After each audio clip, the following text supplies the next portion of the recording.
Aduh, ni dah pukul berapa dah ni? Boleh sampai ke barang ni? Nanti kerja tertunda lagi bang. Bos, barang dah sampai.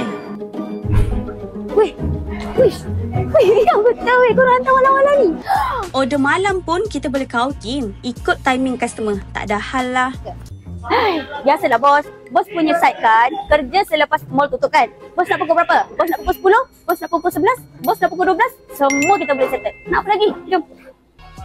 Customer tak payah susahkan diri. Kita tolong turun barang sampai pergi site. Barang banyak ke, barang sikit ke, semua kita layan sama rata. Senang, cepat dan puas hati.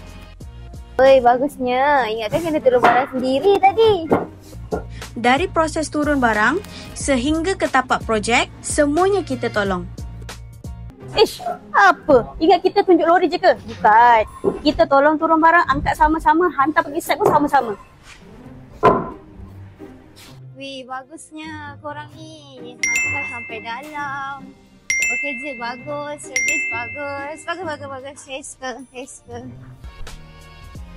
Kita ni bukan sekadar supplier tau. Tapi kita akan pastikan kerja korang siap sampai A sehingga Z. Jadi tunggu apa lagi? Kontak kita sekarang. Wah, baguslah servis geng-geng ni. Memang takkan cari lain dah lepas ni.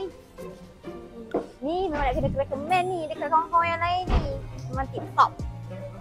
Barang pembinaan dekat dengan tapak projek, kerja customer lebih mudah dan lancar. Servis penghantaran malam, kami sedia membantu. Kepuasan customer adalah keutamaan kami. Nak servis TikTok dan harga menarik dari KNK?